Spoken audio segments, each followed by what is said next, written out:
21 لڑائیاں اور جنگیں ہوئی، اور یہ تو ایسا کہیں لکھا نہیں گیا کہ ہر جنگ میں حضور یہ کمان لے کر تشریف لے گئے ہوں۔ تو مان بھی لیں تو پوری سرکار کی ظاہری حیات طیبہ میں 21 مرتبہ سرکار نے اس کمان کو اپنا دست مبارک لگایا تھا، اور وہ 21 میں بھی 9 ایسے جنگیں ہیں جس میں سرکار خود تشریف لے گئے تھے۔ ہر لڑائی میں بھی حضور تشریف نہیں لے گئے، سرکار جن میں خود تشریف لے گئے تھے وہ غالباً 9 ہیں۔ تو اس سے تو یہ ثابت ہوتا ہے زندگی میں سرکار نے 9 مرتبہ اس کو ہاتھ لگایا تھا، مگر یہ صحابی ہیں کہ زندگی بھر کبھی اس کمان کو بے وضو ہاتھ نہیں لگائے، صرف اس وجہ سے کہ سرکار کے دست مبارک میں یہ کمان رہا کرتی تھی۔ یہ ادب ہے صحابہ کرام کا۔ آپ غور کریں صحابہ کرام کیا سمجھتے تھے حضور پاک صلی اللہ علیہ وسلم کو۔ وہ دیکھتے تھے کہ دو جہاں کی نعمتیں، برکتیں، دولتیں اسی ذات پاک میں موجود ہیں، اور جو کچھ ملتا ہے یہیں سے ملتا ہے۔ نورانیت کا سر چشمہ، عظمتوں اور بلندیوں کا آسمان، قرب الہی کی لامحدود ذات پاک سرکار دو عالم صلی اللہ علیہ وسلم کی ذات ہے۔ اسی لیے صحابہ کرام یہ ادب بجا لاتے تھے۔ اور حاضرین کرام، صحابہ کرام کے ادب سے متعلق باتیں جو حضور پاک صلی اللہ علیہ وسلم کا ادب بجا لایا کرتے تھے، اس سے متعلق جو تفصیلات ہم کو ملتی ہیں ان میں یہ بھی ذکر کیا جاتا ہے۔ ام المؤمنین حضرت سیدتنا میمونہ رضی اللہ تعالیٰ عنہ سرکار کی زوجہ مبارکہ ہے۔ ان کے والد حضرت ابو سفیان رضی اللہ تعالیٰ عنہ صحابی رسول ہیں۔ تو ابھی ایمان لانے سے پہلے حضرت ابو سفیان رضی اللہ عنہ ایمان نہیں لائے تھے، اپنی شہزادی سے ملنے کے لیے آئے تھے، حضرت میمونہ رضی اللہ تعالیٰ عنہ سے ملاقات کے لیے آئے تھے۔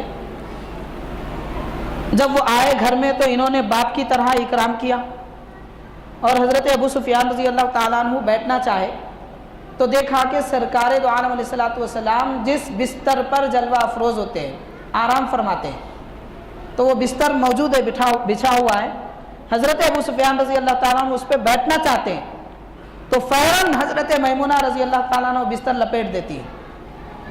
آپ غور کریں، باپ آئے ہوئے، والد ہے، باپ اپنے بیٹی کے گھر آتا ہے تو اکرام جاتا ہے، تعظیم کی جاتی ہے، ضیافت کی جاتی ہے، مہمان حضور خود سکھاتے ہیں، مگر حضرت میمونہ رضی اللہ عنہ فرماتے ہیں ساری مہمان نوازی کروں گی، لیکن یہ میرے سرکار کا بستر ہے، یہ نورانیت والا، دنیا میں لاجواب بے مثال بستر ہے۔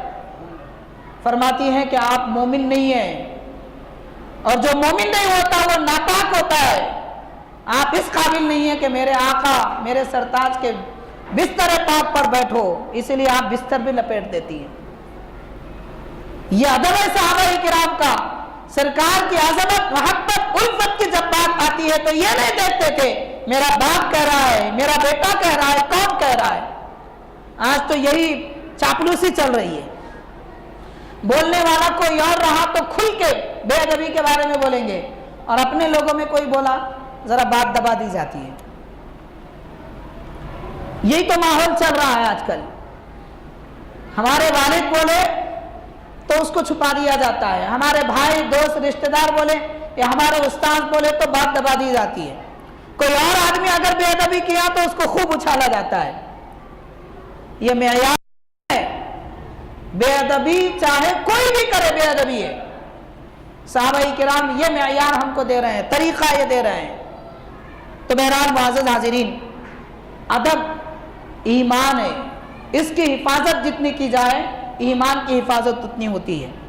تو بہرحال ہم پر لازم ہے کہ ہمیں چاہیے ہم آنے والی نسل کو پیارے آقا علیہ الصلوۃ والسلام کا وفادار، محبت والا بنائیں، کیونکہ اسی محبت سے ہمارے اسلاف اور ہمارے بزرگوں نے دنیا کے ہر مقام پر اپنی عظمت، محبت، رعب و دبدبے کا پرچم لہرایا ہے، اور جب تک ان کے دلوں میں سرکار کی محبت رہی، مسلمانوں کی عزت رہی، اور مسلمان جب سے کہ بے ادب ہو گئے ساری دنیا کی ٹھوکروں میں نظر آ رہے ہیں۔